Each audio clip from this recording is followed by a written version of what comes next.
అందరికీ నమస్తే అండి. ఒంగోలు ఎంపీ మాగుంట శ్రీనివాసరెడ్డి గారు ప్రత్యక్ష రాజకీయాల నుంచి తప్పుకుంటున్నట్టుగా ప్రకటించారు.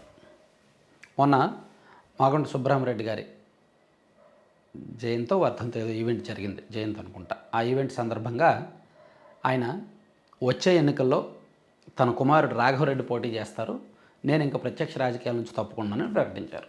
దాంతో ఆ ప్రాంతం మొత్తం చర్చ జరుగుతోంది. ఎందుకంటే మాగుంట ఫ్యామిలీ, మాగుంట శ్రీనివాసరెడ్డి గారు ఒక బ్రాండ్. ఎందుకంటే గత 35 సంవత్సరాలుగా ఆ ప్రాంతంలో మాగుంట ఫ్యామిలీ మంచి బ్రాండ్ అనమాట. సో ఆయన సడన్గా రాజకీయాల నుంచి తప్పుకుంటున్నాను అనగానే ఒక చర్చనీయాంశంగా మారింది. సో ఈ ఫ్యామిలీ ఎంతవరకు ఒంగోలుని శాసించారు, రాజకీయంగా ఎంతవరకు పాలించారు, ఏలారు, లేదా వీళ్ళు ఆ ప్రాంతానికి ఎంతవరకు ఉపయోగపడ్డారు అనేది కొంచెం ఈ వీడియోలో మనం డిస్కస్ చేద్దాం.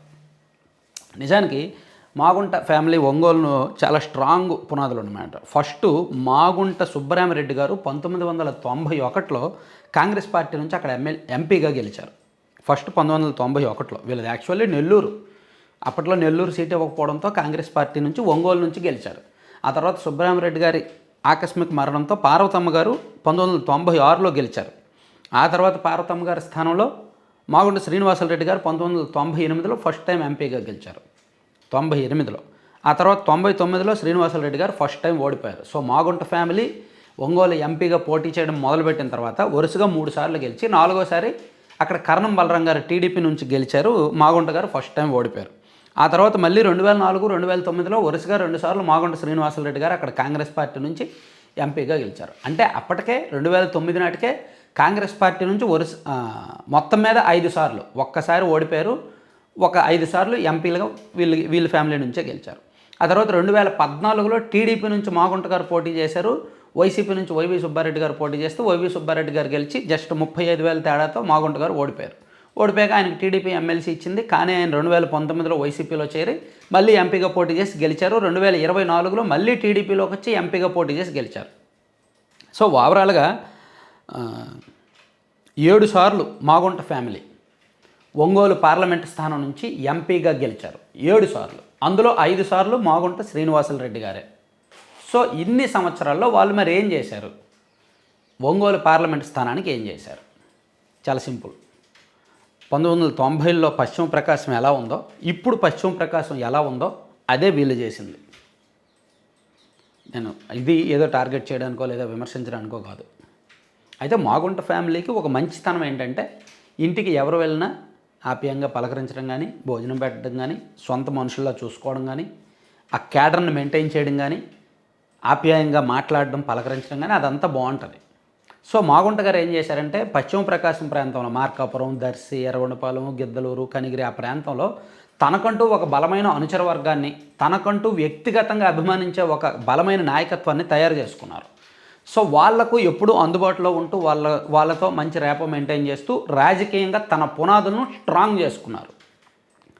ఆ తర్వాత ఏ పార్టీ అధికారంలోకి వచ్చే అవకాశం ఉంటే ఆ పార్టీలోకి వెళ్తూ 2014 టైంలో టీడీపీలోకి, 2019 టైంలో వైసీపీలోకి, 2024 టైంలో మళ్ళీ టీడీపీలోకి ఏ పార్టీ అవకాశం ఉంటే ఆ పార్టీలోకి వెళ్తూ తన రాజకీయ మనుగడను కాపాడుకుంటూ వచ్చారు. వ్యక్తిగతంగా కొన్ని సేవలు చేస్తూ ఉంటారు. వాళ్ళ ట్రస్ట్ ద్వారా పశ్చిమ ప్రకాశంలో తాగునీటి అవసరాలు తీర్చడం కానీ, కొన్ని సేవా కార్యక్రమాలు చేయడం కానీ అవన్నీ చేస్తూ ఉంటారు.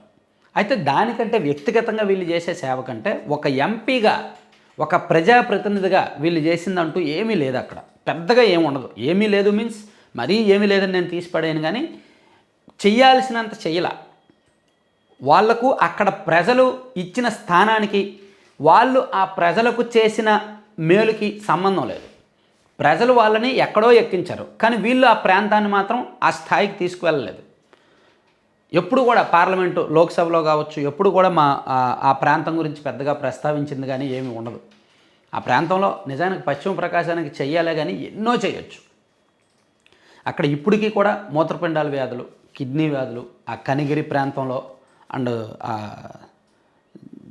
చేమకుర్తి అటు సైడ్ ఆ పొదిలి ప్రాంతంలో ఇప్పటికీ కూడా తాగునీరు లేక వలసలు వెళ్ళిపోయిన కుటుంబాలు కనిగిరి, పామూరు, హెచ్చెంపాడు అండ్ గిద్దలూరులోని అర్ధవీడు, రాచర్ల అండ్ దర్శిలోని దొనకొండ, కూర్చేడు, ఎర్రగొండపాలెంలోని డోర్నాల, పెద్దారవీడు ఈ ప్రాంతాల్లో ఇప్పటికీ కూడా తాగునీటి కోసం, తాగునీరు లేక కేవలం వలసలు వెళ్ళిపోయే కుటుంబాలు కొన్ని ఉంటాయి.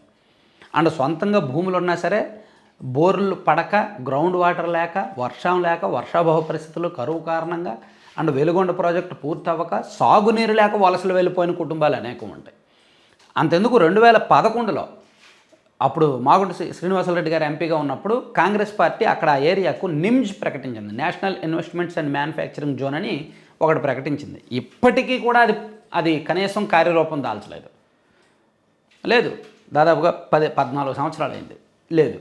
ఆ తర్వాత 2014లో టీడీపీ గవర్నమెంట్ వచ్చాక దొనకొండ ఆ ఏరియాకు మెగా ఇండస్ట్రియల్ హబ్ అన్నారు. లేదు, అది కూడా లేదు, అది కూడా మర్చిపోయారు. ఇప్పుడు ఇండస్ట్రీస్ ఎక్కడెక్కడో ఏ విశాఖపట్నమో లేదంటే ఇంకెక్కడో అనంతపురమో లేదంటే సత్యసాయి జిల్లానో అంటున్నారు. ఆ దొనకొండను మర్చిపోయారు పూర్తిగా. దర్శి ఆ ఏరియాలో భూములు ఉన్నాయన్న సంగతి మర్చిపోయారు అనమాట. అంటే అలాగే వెలుగొండ ప్రాజెక్టు ఎప్పుడో 1996లో చంద్రబాబు నాయుడు గారు సీఎంగా ఉన్నప్పుడు కొబ్బరికాయ కొట్టారు, శంకుస్థాపన చేశారు. ఇప్పటికీ కూడా పూర్తవలేదు. ఇలా అంటే దీర్ఘకాలిక సమస్యలు ఆ ప్రాంతంలో చాలా ఉన్నాయి. వాటిని జాతీయ స్థాయిలో లేవనెత్తాల్సిన అంశాలు చాలానే ఉన్నాయి. కానీ ఆయన ఎప్పుడూ లేదు, పెద్దగా లేవనెత్తలేదు, పెద్దగా అంత సీరియస్ ఫోకస్ అయితే పెట్టలేదు అనిపిస్తుంది. రాష్ట్రంలో ఉన్న అన్ని పార్లమెంటు స్థానాల కంటే ఒంగోలు పార్లమెంటు స్థానం ప్రత్యేకత ఏంటంటే అక్కడ ఎంత చేసినా చేయదగిందే. తాగునీటి సమస్య, సాగునీటి సమస్య, ఆరోగ్య సమస్యలు, గ్రౌండ్ వాటర్ బాగోదు, కిడ్నీ సమస్యలు. ఇప్పుడు శ్రీకాకుళం జిల్లా ఉద్దానం గురించి అందరూ మాట్లాడుకుంటారు, మూత్రపిండాల వ్యాధులని. ఎస్, ఇక్కడ కూడా ఉంది, ఈ ప్రాంతంలో కూడా ఉంది. అండ్ నల్గొండ జిల్లా గురించి కొంతమంది మాట్లాడుకుంటారు, ఈ ఫ్లోరైడ్ సమస్యని. ఎస్, ఒంగోలు పార్లమెంట్లో కూడా ఉంది, కనిగిరి దగ్గరలోని కొన్ని గ్రామాల్లో ఉంటుంది.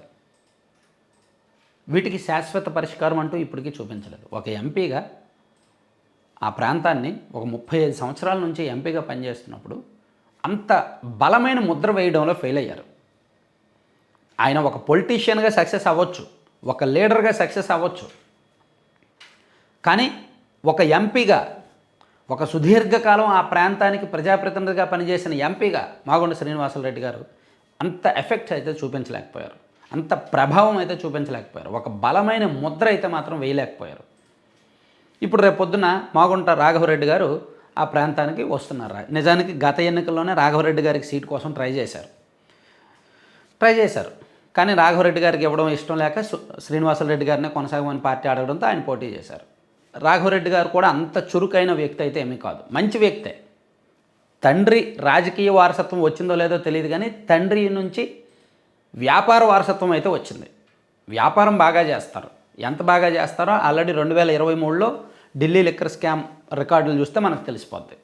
సో వ్యాపారం గురించి, వ్యక్తిగత వ్యవహారం గురించి మనకు అనవసరం. కానీ ఒక పొలిటీషియన్గా రాఘవరెడ్డి గారు పూర్తి స్థాయిలో ఇంకా షైన్ అవ్వాలి, చాలా ఫోకస్ పెట్టాలన్నమాట. సో ఆయన వచ్చే ఎన్నికల్లో పోటీ చేయడానికి రెడీ అవుతున్నారు. ఆయన కూడా వ్యక్తిగతంగా చాలా మంచి వ్యక్తి. క్యాడర్ని మెయింటైన్ చేయడంలో, క్యాడర్ని కలుపుకోవడంలో, అందరితో మాట్లాడడంలో మంచి పేరు ఉంది. కానీ as a politician and as a leader తన బ్రాండ్ని కొనసాగించాలంటే, ఆ లెగసీ అలా కొనసాగించాలంటే మాత్రం రాఘవరెడ్డి గారు ఇంకాస్త షైన్ అవ్వాలి. ఈ 3 ఏళ్లలో ఎలా ముందుకు తీసుకెళ్తారనేది చూడాలి. అయితే అన్నిటికంటే మెయిన్ ఏంటంటే వాళ్ళ ఫ్యామిలీకి ఉన్న బ్రాండ్ ఇమేజ్కి తగ్గట్టు అక్కడ ప్రాంత ప్రజలు వాళ్ళకి ఇచ్చిన గెలుపులకు తగిన న్యాయం అయితే జరగలేదనేది వాస్తవం.